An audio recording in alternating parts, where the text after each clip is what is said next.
the same as in person. Yeah. Yeah, if you don't know by now. Yeah, I've been tricking myself into thinking that it's just equally fine. You can just meet online and this is the same thing, but no, things like this happen and you're like, it's, you know, things should, yeah, hopefully be back sometime. Yeah, It's a new normal that all of us are getting adjusted to, so that's okay. yeah, for sure. I think, yeah, after this, probably things will never be the same way, which is probably a good and a bad thing. So, yeah. Yeah, that's part of life, right? And I think if anything at all, kind of like the Vietnamese community, and Vietnamese people just know how to adjust. That's our Yeah. history, and yeah.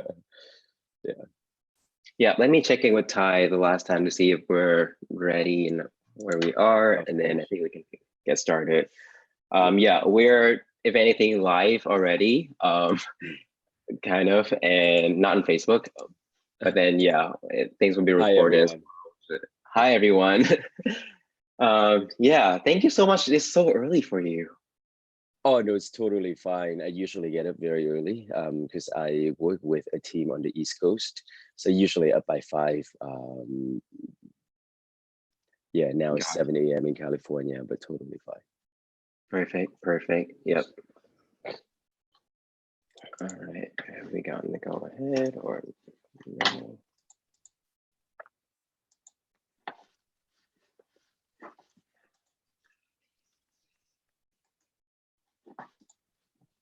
Okay, well, we should get started in a minute if, yeah. And yep.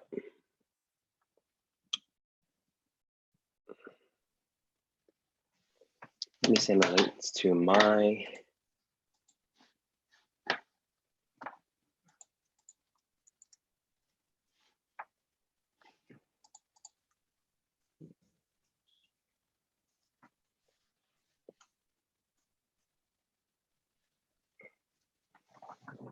Hey Duy and Kendrick is Steven. So we already live on YouTube and we will use this link to send to our friends and post on Facebook. So actually you guys can start or we can wait for like few minutes to attract more audience for the webinar. So at this time you guys can chit chat a little bit and yeah, talk a little bit about yourself and your company, whatever. That's okay. yeah, for sure. Yeah. So should we expect to hear like a good to go from you in a few minutes, or should we just play by ear whenever? No, I mean we already live on YouTube, so actually currently there are a lot of people watching you guys, so it's okay. Oh, okay. So I feel like we can get started then, right? Yeah, yeah. Or okay, yeah. Well, shall we then, and Ken? Yeah, definitely, Zui. And hi, everyone, again. Thank you for tuning in. And thank you, Zui and Chimai and everyone at Be a Challenge for having me. Yep. Well, so thank you and good morning, everyone, for all of you tuning in as well. Thank you for joining us this morning. We know that it's a really difficult time for everyone, be it challenge in the US, outside, everywhere in the world. So it's quite a privilege for Be It Challenge to host this webinar this morning, and also our distinct pleasure to have Ken here. This is Kendrick Nguyen, and he's here with us from California right now, right? Ken, and yeah, and Ken is the founder and CEO of Republic, who is really, I would, for me personally, I would say a prominent player that is really shaking up the whole entrepreneurship scene, and just you. And also, I would like to go through all of the hats that you wear, but I think we can touch up on that a little bit later because it would take quite a long time for me to go through all the things that you're currently doing to help people and to make things better for everyone. So thank you and Ken for your time spending with us today. Thank you, Zui. Thank you, Jensen. Really appreciate it. Yeah. So, well, for those of us, for those tuning in today, I will just run through what we're doing today real quick. And then after that, we can get started. So today we're hopefully holding this webinar so that you can, first of all, get to know Ken. As you already know, Viet Challenge recently partnered with Republic. And so after we announced this partnership, we've gotten a lot of questions about what Republic is and also just what equity crowdfunding is. And I think there's no better way to answer those questions other than bringing the person who started it all for Republic, right? And yeah, and just so we can learn about more about what Republic is and what equity crowdfunding is and how it can help your organizations. And besides that, just learn about Ken as well, because y'all tuning in are probably startup founders or people with entrepreneur ideas, and you can learn a lot from this guy right here. So yeah, thank you for tuning in, and let's get started. And let's first do that by just getting to knowing Ken a little. So yeah, you're now the founder and CEO of Republic, but I'm sure there's a history there. I don't think you woke up one day when you were small and be like, I want to found this company and this whole equity crowdfunding thing or even investment. So when did you start having this interest in the business? It takes, I got to go back a little bit. It's a great question. Of course, like no one wakes up and say, hey, I want to do equity crowdfunding, right? And equity crowdfunding is such a long and not like sexy term. So we even try to like change the narrative a little bit. But I grew up, I studied science in college and went to law school and actually practiced law. And the expectation for Vietnamese Americans at the earlier generation is that your parents just want you to become either a doctor or an engineer, right? Not even a lawyer. It's pretty much just like either basi or kisu. I know that I really love the concept of kind of like advocating for people and helping them, just making a difference in a person's life, which is why I chose and ended up choosing law. And it took me on an unusual track. So ended up being a lawyer and then went back to teach law for 2 years at Stanford Law School back in about 9 years ago. And then after that, there was an opportunity for me to join in a tech startup called AngelList. And so they too also do a version of crowdfunding. So AngelList essentially allows for millionaires in the US to co-invest into a deal. And when they did that in 2011, it was a very new thing. And so part of that under President Obama, we lobbied to change the law because before 2016, you gotta be a millionaire, literally a millionaire in the US to invest in private companies. From 2016 on, the law changed to allow anyone, even students, to invest in startups, in business they believe in. And so when that law came into effect, and I'm very much believing, a huge believer into enabling other people to do their best, to do what they want to do. So there's two sides to enabling. There's no better empowerment than if someone has a dream, an idea, a vision, that you somehow help finance that operation. So I think it's a very powerful mission that I personally got attached to, and it grew even more over time. And the other side of the coin is that there's no reason why, let's say you're a student, Jensen, and that you see your dorm mate or your housemate having this phenomenal idea. Instead of going out and have a pitcher of beer, one weekend you can invest 20 or $40 in your roommate's idea. And if she happens to be the next Mark Zuckerberg and build the next Facebook, it can be something that's life-changing, but it's also a very fun journey. So it's about empowering both investor and founders alike. And I think at the end of the day, particularly in dealing with a such a thriving but young ecosystem like Vietnam, there's so many talented people with amazing ideas, but they literally don't have that, $10,000, $20,000, $50,000 to start their business. And if you can find a way, and this fundraising is not easy, so we aim to be that platform that allows collecting small investment amount from the public. And if we manage to do that, then a lot more people, not just in the US, obviously through Viet Challenge in Vietnam and around the world, would have the opportunity to see their idea, their dream come to fruition.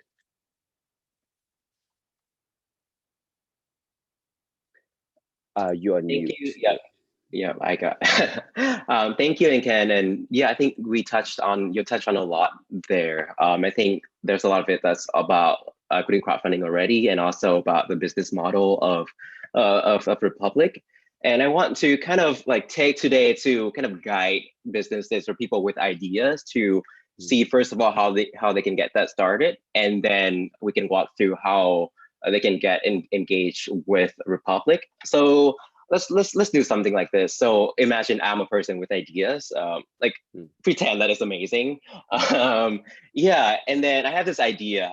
So the same, let's pretend it's the same as you, and you had the idea and this passion about helping people through crowdfunding. Where does that step when you say that, okay, this is an idea that is good, I need to, and where do you make that transition from this idea could become a startup? And then we can take this startup later, this idea of mine. I love furniture these days, so Yep. this furniture idea of mine, we can take it to Republic later, but this is just when do I make that switch to find a startup? I love that question, and I'm sure that Zui, if you have an idea, that is an excellent idea, first of all.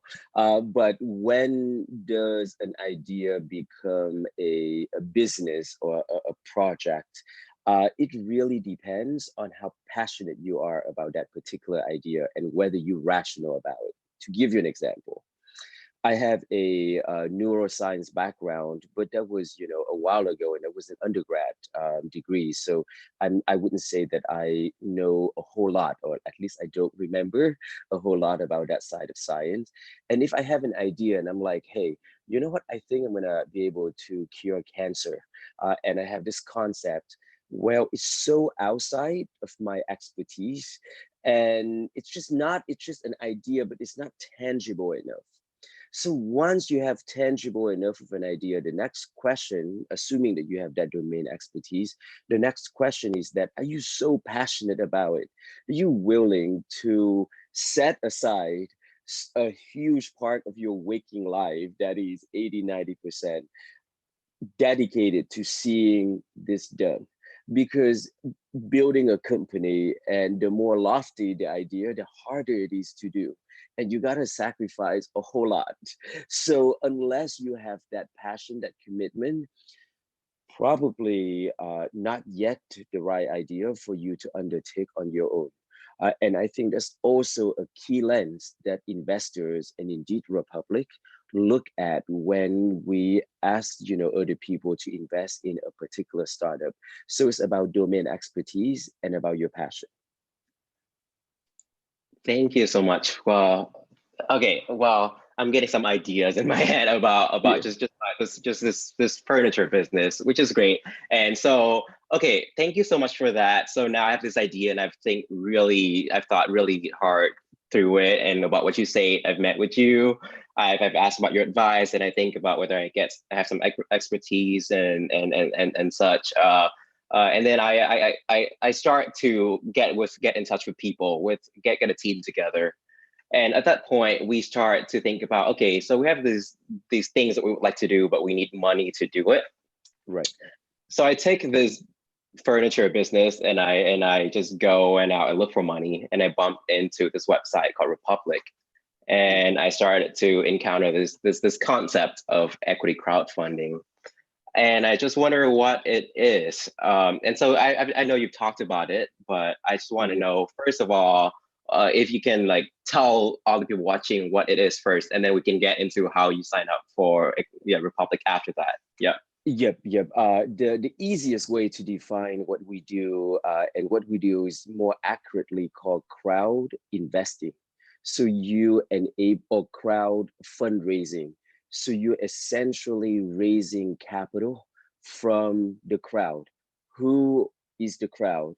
The crowd comprises of friends, of family members, of random strangers who now Mhm. know about your idea, and because they love and align with the idea that you have in mind, that's willing to put in a little bit of capital.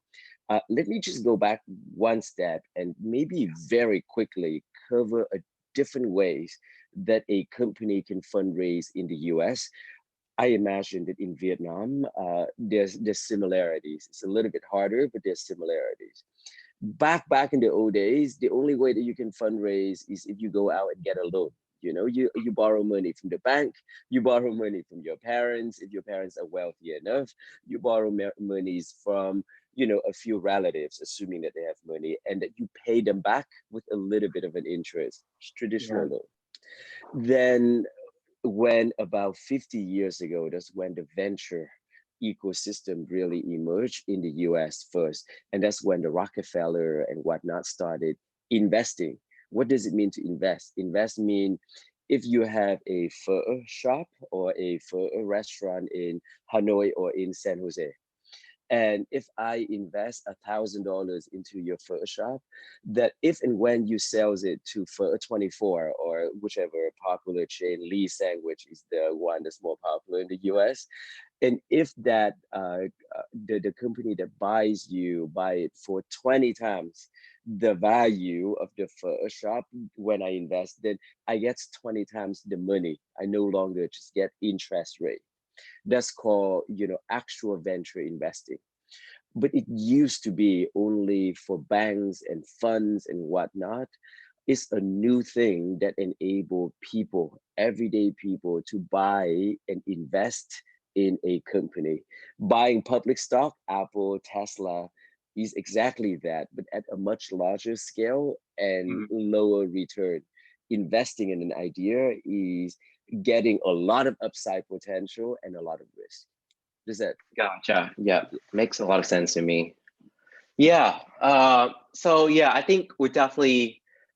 I so before I apply before I apply for public, as you mentioned, there are other traditional ways to get money, and there's this Yeah, new exciting way. So let's say that okay, my team and I are trying to make a decision whether we should bother going with equity crowdfunding or should we just put something together and pursue money the traditional ways. yeah, So what's the trade-off between the two, and are we equipped yeah, enough to do either one? yeah. So Yeah.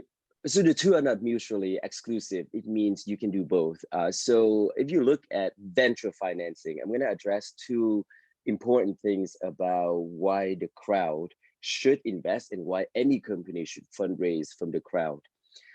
First and foremost, the if you're consumer facing, Zui, let me ask you a question. Do you drink alcohol? I do. I Okay. do. Not these days. Is it, do you Yeah. know that there's two vodka brands in the US? One is called Sky Vodka, and the Hmm. other one is Absolute. Those are like, you know, mid-level cheap vodka. I used to work for the person who founded Sky Vodka. Okay. There's Oh. no difference between the two vodka brands. Hmm. It's the same, even the same plant. If you're $50 investor in Sky Vodka, when you go out to a bar, that's what you're gonna be ordering for your friends. You're gonna be like, hey, I'm an investor in this brand, and so I'm gonna get everyone a round of shots. Yeah. When date or Christmas or whatever, that's what you do because you attach yourself to that which you invest.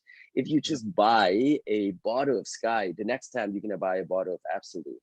So the for the company getting a person to invest even a tiny amount into their company, into their product, you all of a sudden have a brand ambassador. It's a very unique, powerful marketing tool. In fact, that's why we even had discussion with Airbnb and Thumbtack, very mature companies, so that they can use Republic to offer tiny amount of interest to their community. They don't need money. They just want to be able to give people that allegiance. So that's one. If you're consumer facing, it's a must, or that is such a powerful marketing tool that you got to use. But Yeah. more importantly, or equally important, is that the venture fundraising ecosystem currently doesn't work well for most people. And I think those, Cat Ban, tuning in to Vietnam, you guys know that, you know how difficult it is to get the attention of an investment fund, much less an investment fund in the US. If you look at the statistic, this is 100% factual.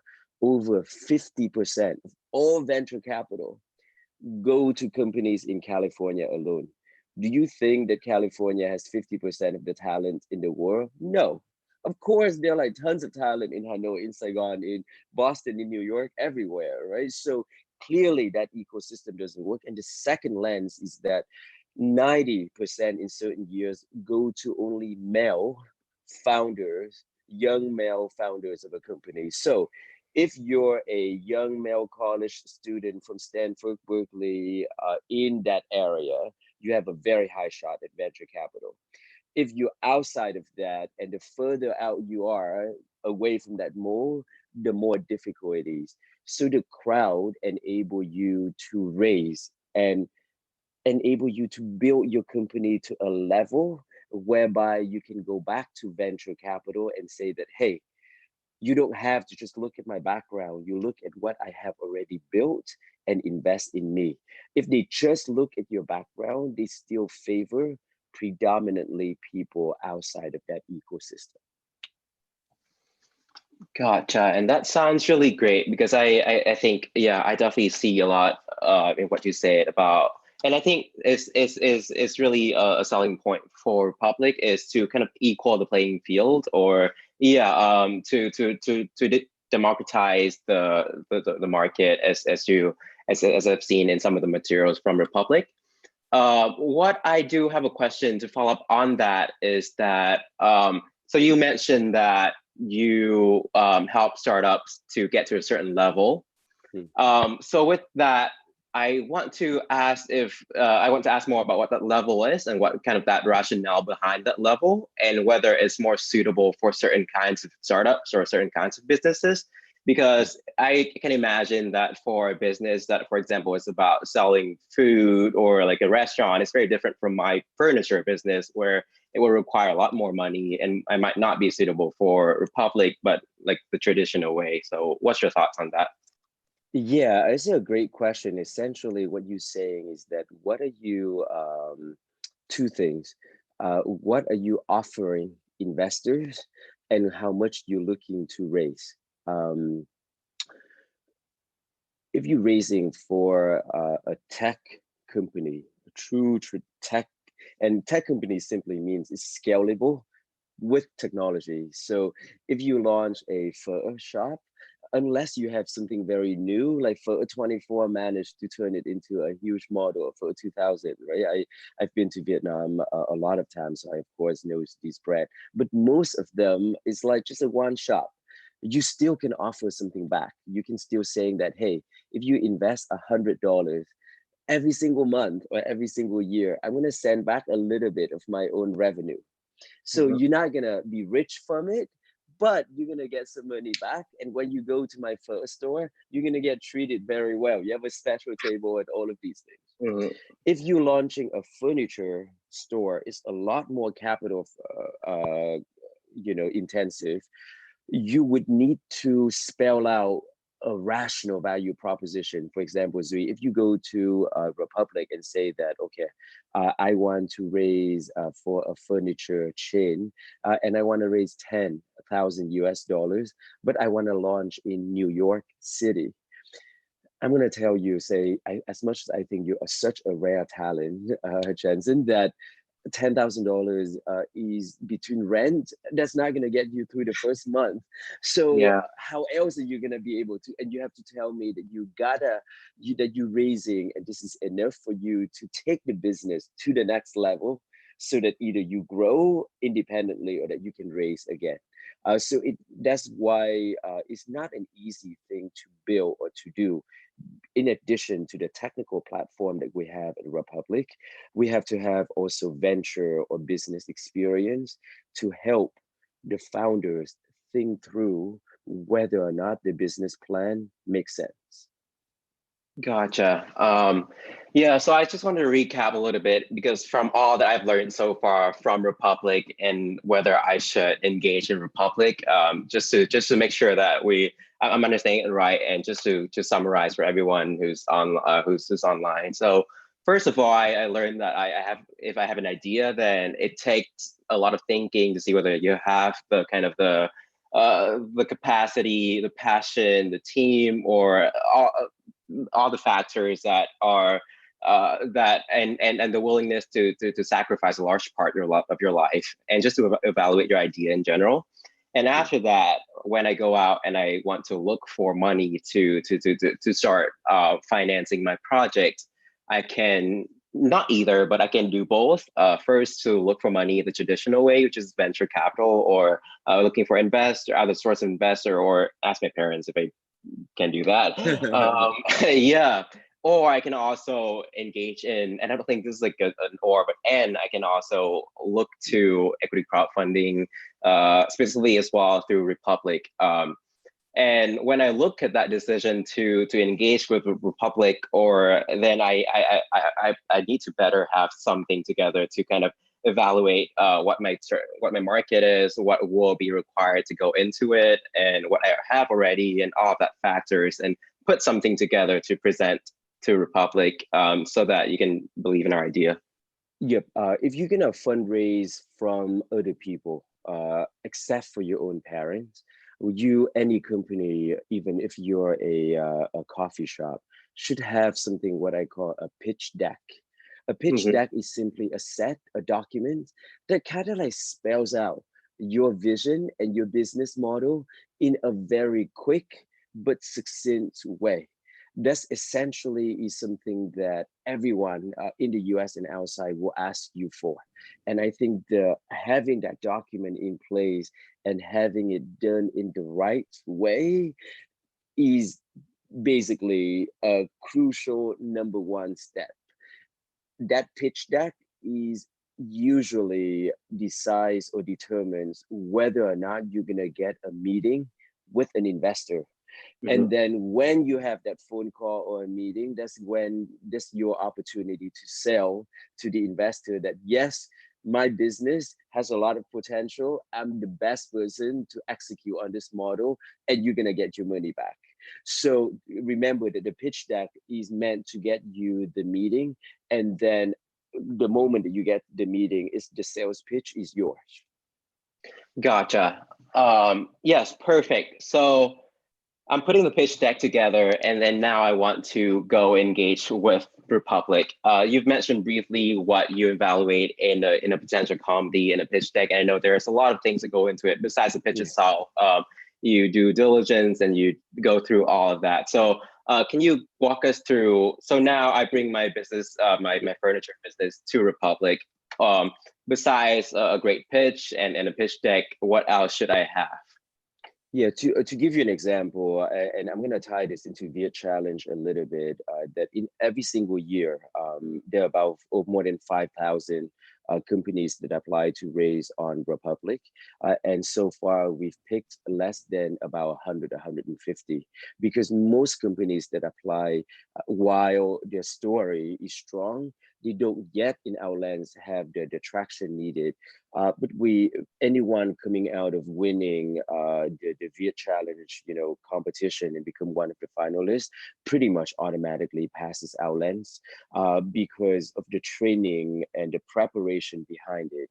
But diving into your question on what are we looking for behind a pitch deck, um, the is probably a little bit more specific than your question earlier, which is does the team have domain expertise? If you're gonna look to build, say, a new look at furniture, do you know anything about furniture, or is your furniture experience involving you buying a sofa for your dorm, right? So, and if you're gonna do an aerospace or AI, do you have domain expertise in that area? That's very important. Then we look at whether or not they are truly passionate about it. And that's why a phone call never does the trick. Also, it's almost always has to be a meeting in person or at least Zoom. I think we're gonna Yeah. transition to this new normal, because meeting in person is not going to be as convenient. And then we're going to look at the competitive landscape. Who else are doing these things? And typically, you guys, the founders, would already tell us who your competitors are and why you're going to be able to outcompete them. And then another key element is how big is this market? I'm going to give you an example. If you decide to launch a furniture shop and your concept is that it's going to be built on elephant tusk, on ivory, there are a number of reasons why Republic unlikely gonna launch that. One is Yeah. because we don't believe in hunting wildlife or that it's gonna do good for the world. But secondly, it's such a small market. Sure, you think that in China the wealthy buy elephant tusks all the time. We know that the law is cranking down on it. And is that something that's gonna build $100 million industry? So if it's not big enough of a market, we call it TAM, a total addressable market. If the TAM is smaller, we're probably not going to view it as a venture suitable company. It would have to be like on a revenue sharing basis or something like that. Sounds great. Yeah. And I think a lot of these things is probably things that, as you mentioned, startups should, even before you decide to turn it into the companies, people should think about first before they even start getting this pitch deck or this team together to engage with the Republic, right? Yeah, no, for sure. We even run regular pitch deck drafting session on Republic or through Republic webcast and webinar. But having a solid pitch deck together is, I think, is a key element, and that's where I see a lot of simple mistakes that founders who grew up or have an education outside of the US typically make. And it's not even mistakes, it's a cultural disparity. Here's an example, Jensen, that in Europe or Vietnam or Korea, people are more modest. So when they do a pitch deck and they list their personal background and what they've done, they don't necessarily say that I am the best engineer ever or that I am, I know furniture more than anyone else in the world, right? Yeah. The US VCs are more familiar with very aggressive, overly confident statements. So if they're dealing with two female founders from Hanoi, Vietnam, and in there they're like, we're strong at engineering, they would take that to mean that, oh, maybe they're not so good. So Yeah. those are just one of many examples. We can do a different sessions, and I can give my take on a few things that can make a pitch deck vastly stronger. But yes, a pitch deck is a crucial element. Less so for Republic. It's still important on Republic, but without a very good pitch deck, you are not going to get venture financing. I can just say that outright. For sure. Yeah, and I want to follow up on that and just because the mission of Republic involves working with people from underrepresented backgrounds as well, and I think my question on that is whether those people have to work up to a certain point to be able to work with Republic, or before that, do you provide any support so that when they meet with you, they're already at a good point? And I think this goes to all the startups that are engaged with Viet Challenge as well, whether you provide any Yeah. support for them to get to the point. Yeah, those are excellent questions. Because we're an investment platform and not a philanthropic platform, we want to pick companies that are diverse but also are strong, so that our own investor have a chance of getting return on that investment. Mhm. So the belief here is that there are very talented, promising startups that are overlooked, Gotcha. and we want to attract them. The mission is not everyone. Okay, how about this? You know, the failure rate for a restaurant is like 95% or something like that in the US. Yeah. Not everyone should or can be running a new startup because it's a very, very difficult journey. So, to answer your question, those who are so committed and well intentioned and really believe in a solid business model, of course, the education and support come in a couple of waves. Through community partners like Viet Challenge and Techstars and Y Combinator, we want to provide information, content first and foremost. The next step up is that the companies that are really strong just know that you don't have to raise 100,000 US dollars to take the next step. Dell Computer, HP, Apple, Whole Foods, they all started on less than 10,000 US dollars, which is already a lot of money in Vietnam. But know that you can start relatively small. So if you, let's say, I'm just going to give you a very concrete example. Let's say if there are two founders from Haiphong or Dalat, from modest background, but they have this amazing idea, and we believe that they gonna build the next, whatever you call it, Uber in Vietnam or Tesla in Vietnam or what have you. We hope that we can market and get the word out to the communities in the US and beyond, so that people like my older siblings or myself, having that allegiance, that heritage to Vietnam as an ecosystem, will say that, you know what, I think this is awesome. I don't have $10,000, but I'm going to put in $500. And if you have 1,000 people do that, that's $500,000. If you have 10 Mhm. people doing, or 100 people doing that, that's a $50,000. So the support that we do is both on content, on preparation, and then those that we believe can leverage the power of the crowd and have a solid business fundamental. We provide marketing support and the support of our partners, like Viet Challenge. Oftentimes the other way around, meaning Viet Challenge would already provide this amazing foundation for founders, and then they bring it to Republic, those who are already able and suitable to be actually fundraising. Sounds great. And well, on that Another note, oh, another way of looking at that, Jensen, is that, let's say, if you have a close friend, your high school friend, and your high school friend and come to you and say, hey, invest in me $200. What would you want your friend to have shown in your mind? And mhm. it's more or less the same lens that this is not just charity, that you expect to get the money back, and you're like, all right, let's go, his name's Bob, or say Zui.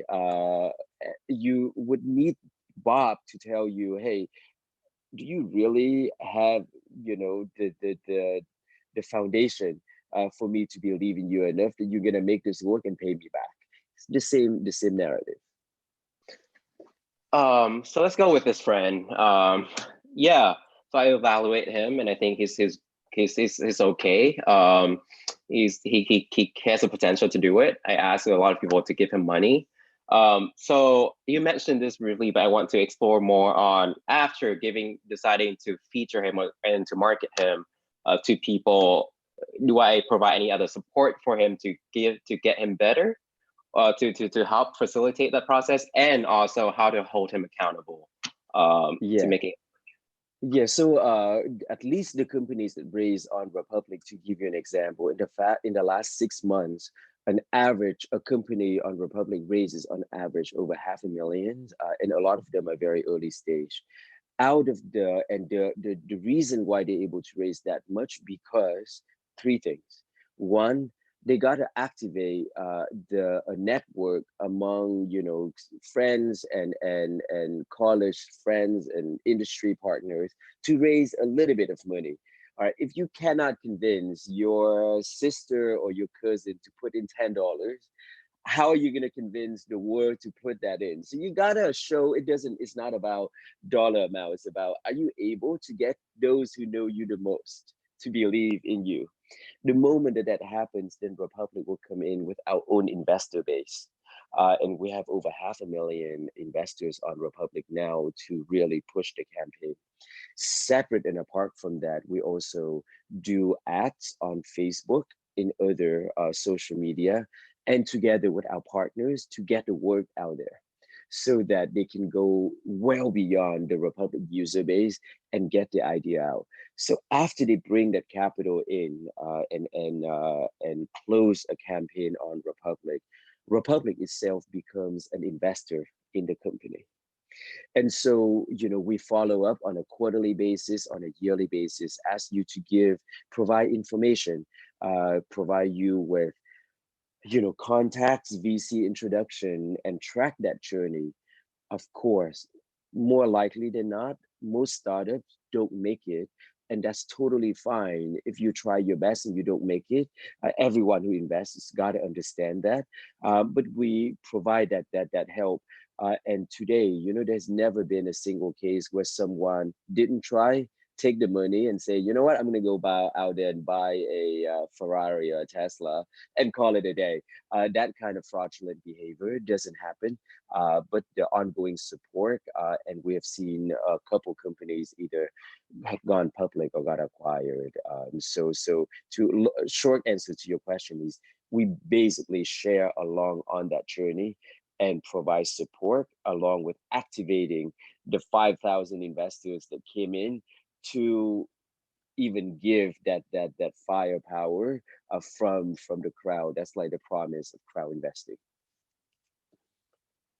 Yeah, that's awesome. And I think a lot of that work, that rate of people just putting in their best effort and putting their best foot in it is thanks to Republic's work and just doing your due diligence, evaluating these companies before they feature them. So I think that's very reassuring that you can there's just no such behaviors that, and basically you can trust to be in good companies when you engage with Republic. I want to eventually get a little bit to the Republic and Viet Challenge partnership and your views on the opportunities for Vietnamese companies trying to enter other markets. Before that, I just have one quick question with regard to Republic as well, because I know that we've talked a lot about equity crowdfunding and about Republic and how to get a business engaged with a kind of an equity crowdfunding or crowd investing platform in general. But I wanted to know what distinguishes Republic from other equity crowdfunding platforms out there. Yeah, that's a great question, and I think what distinguishes any organization from anyone else, not just Republic and other people in our space, is why do you do something, how you're doing it, and who you're doing it with. So the intention behind what we do, focusing very much on providing access to high quality, promising founders outside of the venture ecosystem, is something that's ingrained in the fabric of what we do. And it's always been a big differentiator. How we're doing it, which is building a product, a UX experience. For example, if you go into an Uber ride or, Mylin taxi versus, a different taxi line, that experience, that product is very important, including the design, the look, the feel of it. Here's a very concrete example. The way that we build our platform, we're not meant to do adult entertainment or gun companies or elephant tusk but those are very huge industries. So when they come to Republic, they will probably say this experience is not for us. How do you, if you're looking to launch a adult entertainment website, you go to Republic and we pro female founders, that's obviously is very misaligned. So our product is not for everyone, but the intention on how we build it, and it definitely is up to each partner to decide whether this is for them. And equally important, if not most important, is whom do you do it with? That's where the personal relationship of the team in terms of partnership and domain expertise come into play. We came out of AngelList and we spent, collectively decades in Silicon Valley. So we have relationship with well-known VCs and all of that.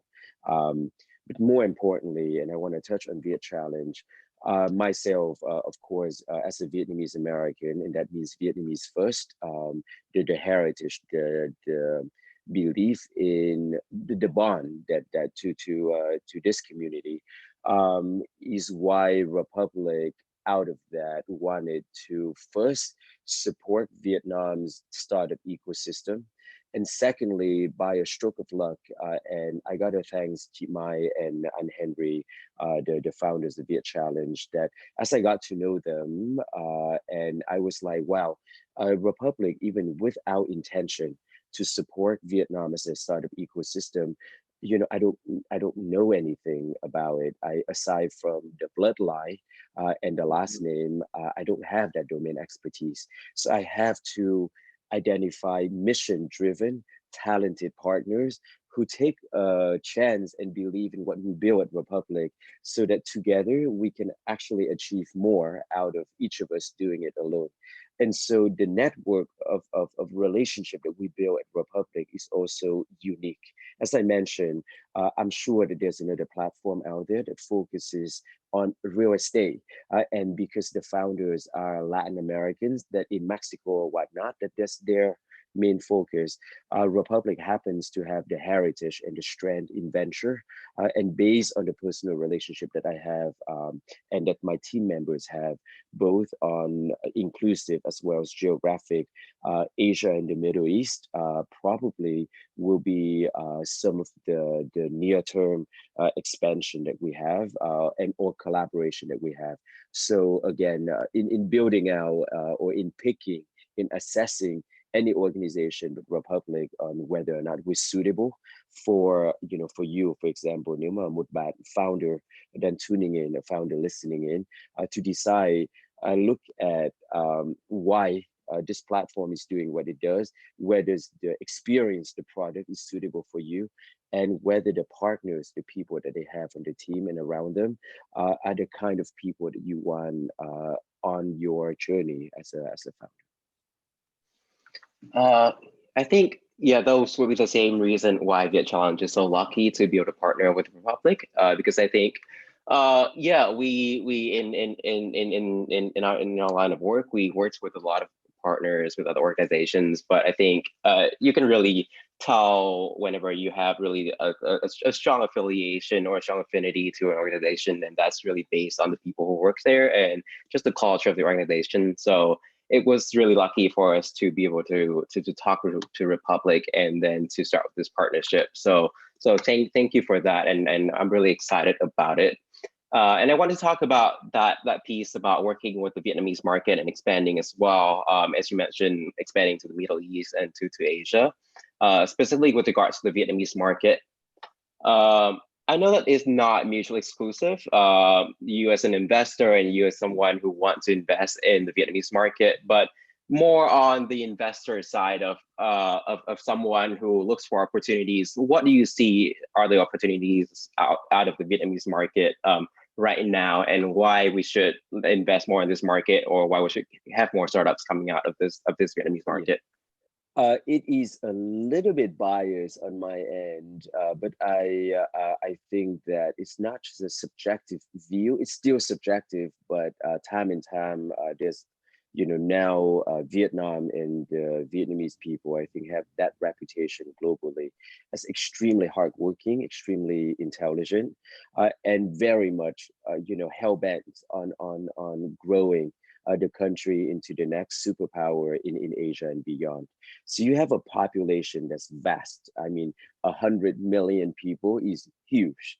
And along with a very young and talented population that is quite adept in terms of technology, math, science, that means that the potential for very, very large, mature, profitable companies is quite high. I think that Vietnam may be less than 15 years behind South Korea.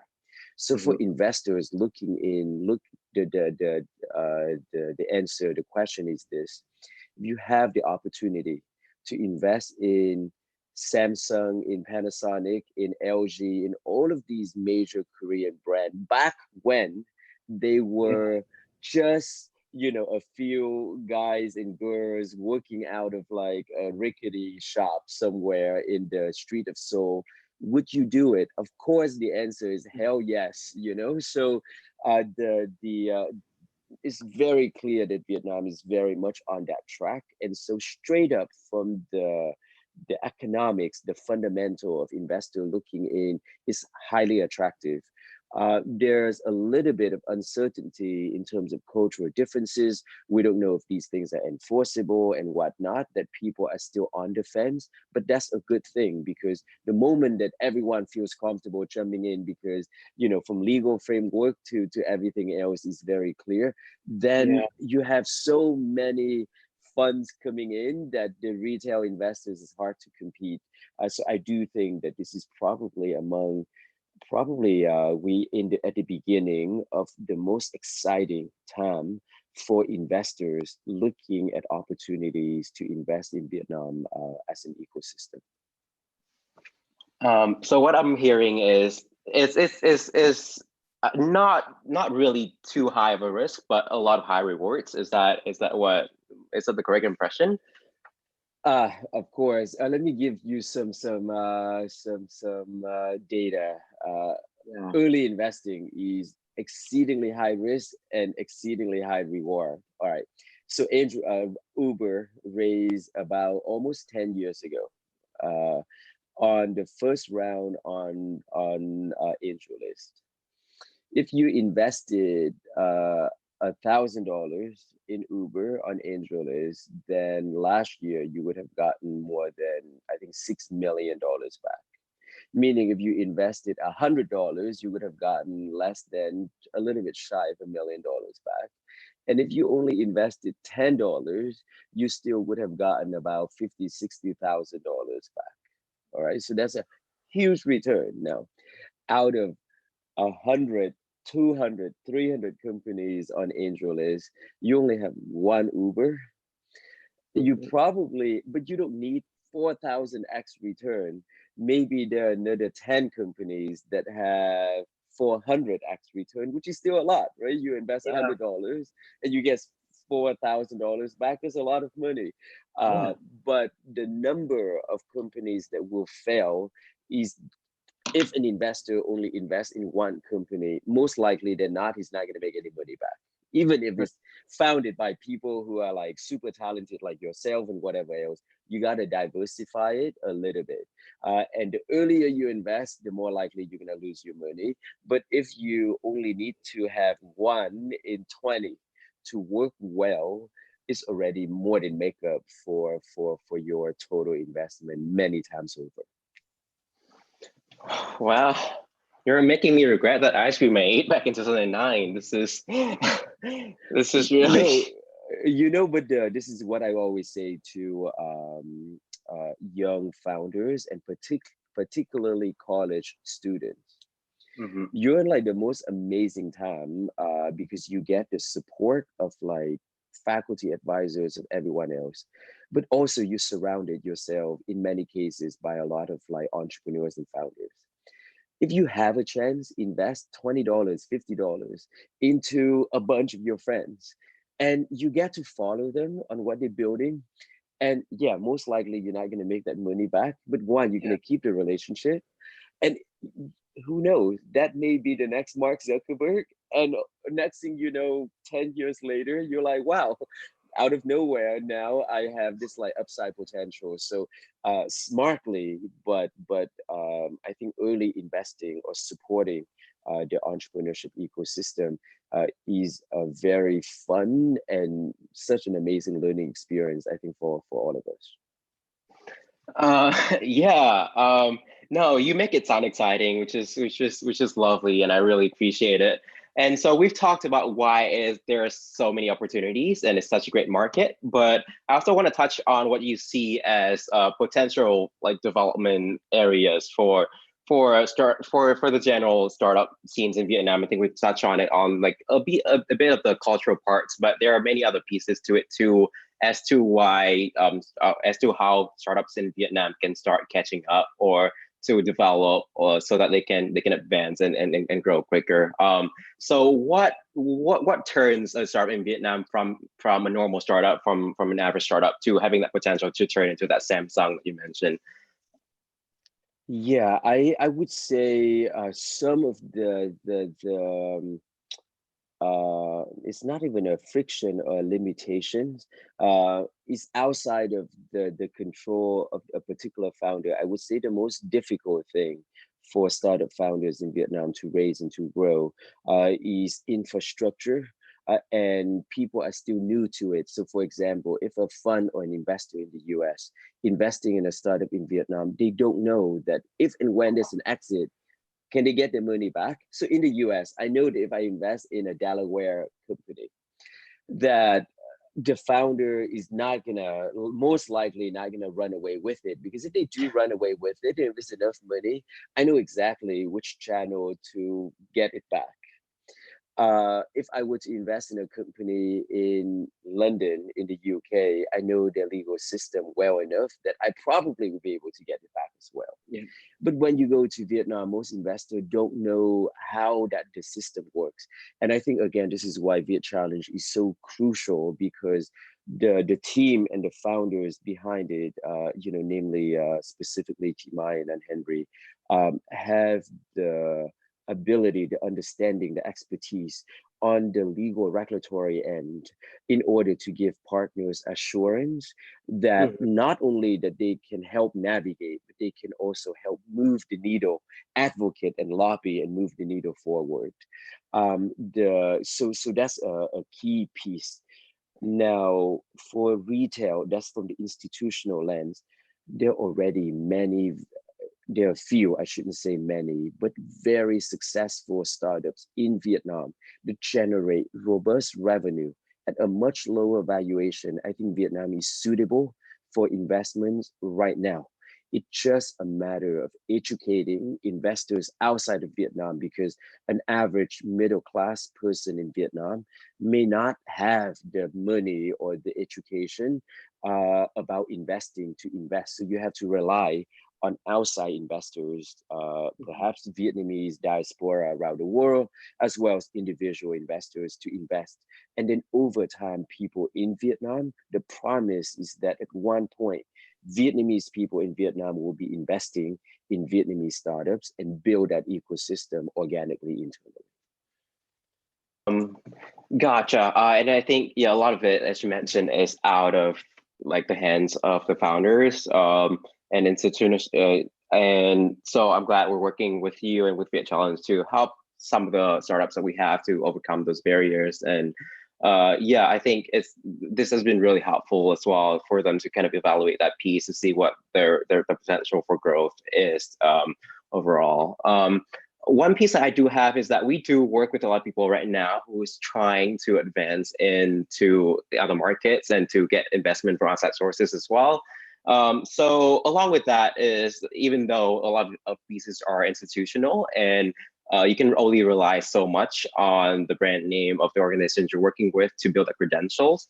But I wonder how startups themselves can present themselves in a way when you approach investors outside in the US, for example, to kind of facilitate that trust. What pieces you have to show that to reassure people you don't run away with that money? Yeah, I think traction is all right. So generally, the more that you are outside of an investor's familiarity, the more you have to show traction. Let me just step back and give you just one example. Let's say because I was affiliated with, say, Berkeley and Stanford, when I see a Berkeley undergrad present me with an idea, naturally, subconsciously, I kind of like, oh, there's that level of trust and bond. And so I don't need as much traction. If all of a sudden I see someone coming to me from Ecuador or Mexico, I probably, since I don't know anything about that ecosystem, I probably would look to say, what have they built? How much traction do they have? And so out of that, that is probably the key lens. The question on how a company can navigate around the lack of familiarity with the legal framework, that's when you show that they're advisors, respected people, advising the company, perhaps that you already have oversee partners relationship. So those soft factors can come in to convince the investor that, hey, these are not only talented people, they are experienced enough and that they already know how to deal with international partners. I think that's also a key component as well. And I think that's why for a Vietnam-based startup, through Viet Challenge, once you raise through Republic, because we're first and foremost is a US-based platform, that hopefully that partnership, having us on the cap table, is a positive validation that you've already get the backing of someone outside of Vietnam or Asia that is a somewhat established of a investor. Sounds great. I thank you so much. I think that is a really good point where we've got a really good overall advice from you of what to do when you have an idea, and especially when you're a startup from Vietnam, the whole process of what to evaluate and what steps to take.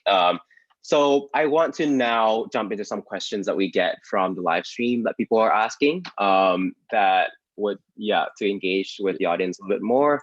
And thank you everyone for tuning in. Obviously, so send in your questions on YouTube, on Facebook, and you can always ping me later on as well. Sounds great. Let me see. Perfect. Gotcha.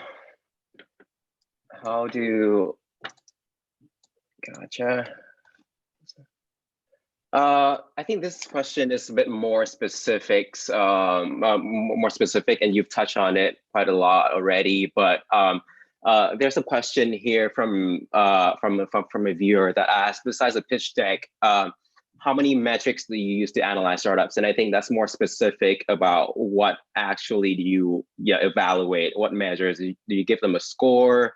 Or do you, when you look at the numbers, do you do the market evaluation and the growth projection itself, things like that? Yep. So that process is called due diligence, and each investor does it differently. So we do go through, I mean, our lens is very much similar to that of a VC due diligence process, and we do assign scores.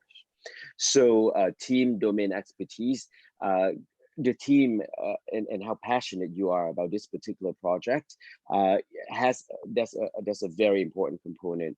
The market and what you're looking to raise. So let's say if you're addressing a massive market and you already have some traction, then of course you fix the valuation a little bit higher. But a lot of people coming in and say that, hey, I want to raise at a $15 million valuation, but the market is not that large and they haven't built anything yet, probably have a much lower score there. So domain expertise, traction, total addressable market, who else on your team, and some soft factors, as in whether you have partners, advisors, that makes us believe that you can take this and build it and win other competitors, outcompete other people in operating in the space. And I'm more than happy to at one point, particularly if that's a Viet Challenge community members, and if you're not, you definitely should sign up to Zawin Viet Challenge. I can share to Zui a due diligence report that Republic does for a startup, and more than you guys can circulate it. Because it does provide a pretty good view on all the pieces that we analyze. That would be lovely, and I think a lot of people would benefit from that, because I think one thing that Viet Challenge does, and I think Republic's due diligence is that it really follows the industry standards. So if I'm looking at that one piece of information, startups can pretty much take that and evaluate the whole company and have that for any other engagements that they might have. So I think that would be really helpful. I want to kind of dig in deeper a little bit to follow up on that as well. Is that how long will this process take? And is it in constant communication between Republic and the two sides where you request for more information, they provide, Yeah. and the things like that? Yeah, it varies a great deal. In many cases, it's super short because, as I mentioned before, since we accept less than, I don't know, 5%, 4% of the applications to raise, more than 50%, we know right away that it's not yet suitable, that even those we support what they're doing, but that we don't think is either at a stage where they should be raising capital or that we don't think is suitable for the Republic community. So in many cases, it's like super quick. Uh, the other side that for companies that already have a lot of traction, that can be super quick as well. That we can look at it and we say, yes, this is a shoe in. The back and forth is whether or not to provide the founders with enough information so that they can decide for themselves whether this is the right time for them to put in the bandwidth to do it. And then there's a gray area, and that's where I personally would need to dive in with my team a little bit more. Let's say when there's a company from Viet Challenge that come to the Republic team, because my team are not, Vietnamese or Vietnamese American, they don't know the ecosystem very well. So they look at it, they're a little bit at a loss. They don't know how else to navigate. And so pretty much anyone that applies or that from the Viet Challenge network with Republic, if you send some lag in communication, please forgive us because the team is still unfamiliar with it, but flag it for me. Whether through Viet Challenge or just message me on Facebook or something like that. And my email is ken@republic.co so that I can dive in and move that piece forward and resolve that friction point. To follow up on that, is Viet Challenge the only portal for startups in Vietnam to engage with Republic at this point, or is there any other way? And Yeah, is there any extra barriers to startups from any country outside of the US? yeah. In Vietnam, we currently do not have any plan to work with anyone else aside from Viet Challenge, and I think that's probably for years to come. Kind of like I view Viet Challenge as like a business marriage that and not only that, I think it's we really hope to look at Viet Challenge and their initiative as like the Republic's partners on the ground in Vietnam, and mutually will support that way. We do have an initiative going on in the Middle East. We have a partner with a platform called Cedars in the UK, a partnership with Equitize in Australia. So in each of these new countries, we identify partners that we can get in bed with, and then hopefully that will be a lifelong marriage. Sounds great. So yeah, thank you for that. I think I think that's pretty much. I think we've covered a lot of the questions that people have on the live stream. Throughout this webinar already. So thank you so much for your time. And I think before we end this, I just want to kind of really pick your brain and use this time that Viet Challenge has given me to start off my business. So let's run through my furniture business one more time, just to make sure that I get everything right and the people on the. Do you really have a furniture business plan in the works? No, If you do, let me know. I've really been interested in looking at furniture since I've been quarantined. It's a thing. I don't. Yeah. When people think of furniture, they think that it's an outdated model, and that is a good friend of mine launched a new furniture concept called Burrow, BURROW.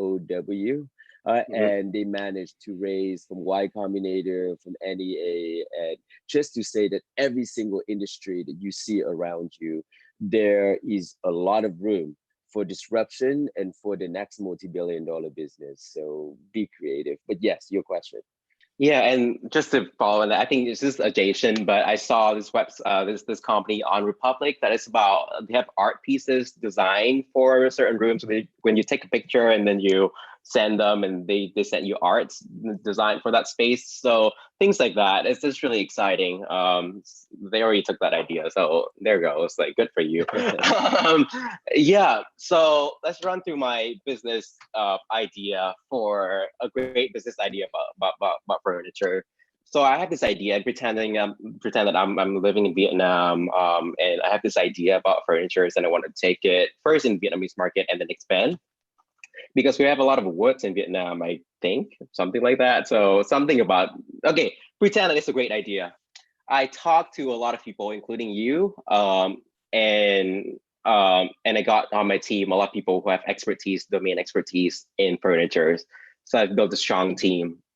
And then I looked through avenues to raise funds. And after that, I raised funds in traditional ways, decided to engage with investors, but then I also come to engage with Republic. And after that, because I'm from Vietnam, I have to apply to Viet Challenge. I have to apply through Jong Ventures and to get in touch with Republic. And I win the competition, and at that point, I am engaging with Republic officially. Pretend that there's another round of pitching after Viet Challenge, even after we win. I build a pitch deck together.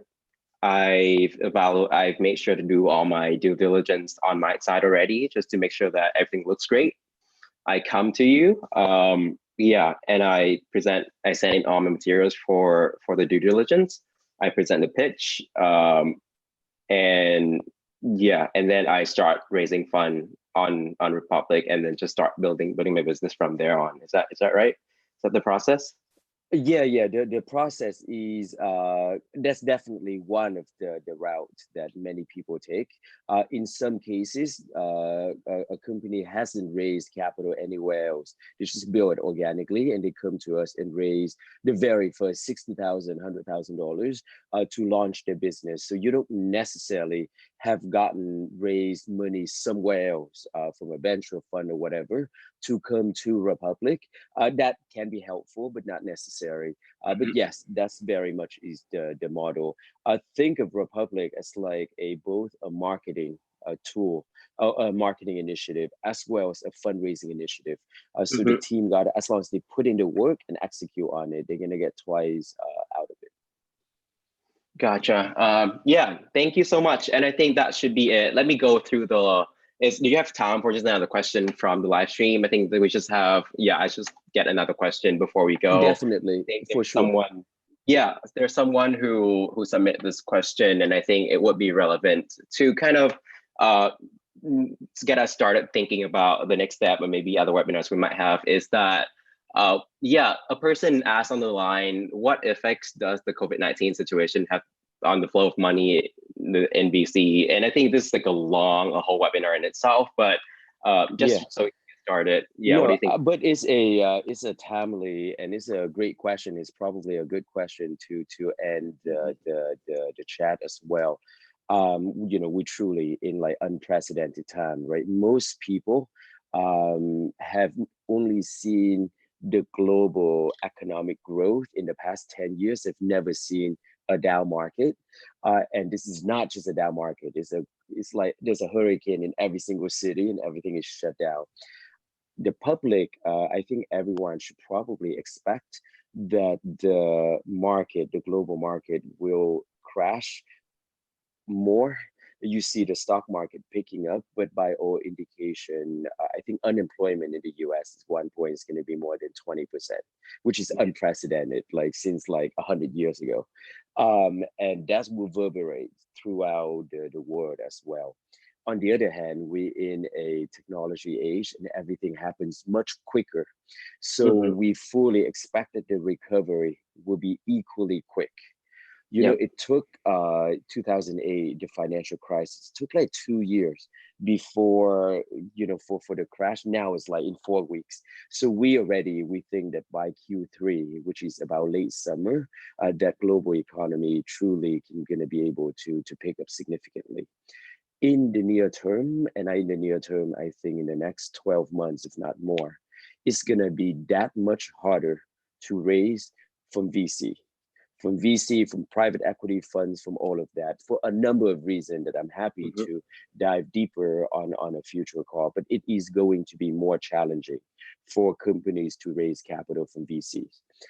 However, I think now, based on business activities at Republic in the past month, we believe that the retail space, people actually have even more money now in cash because they back Mhm. out of real estate of the public position, and they're willing to invest because they've never done it before. Small amount, Mhm. $500, $1,000, but a lot of them.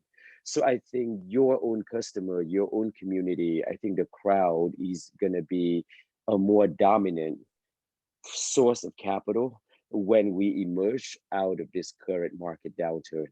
So I'm very optimistic in crowd investing as a whole.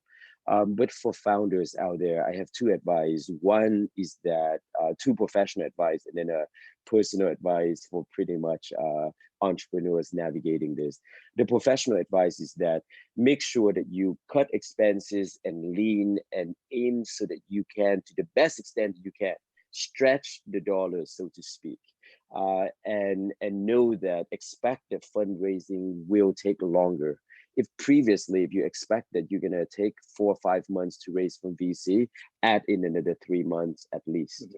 The second advice is that use this opportunity to engage your customers, put out content and message, and so that you're out there and that people hear from you and that people, have you in mind.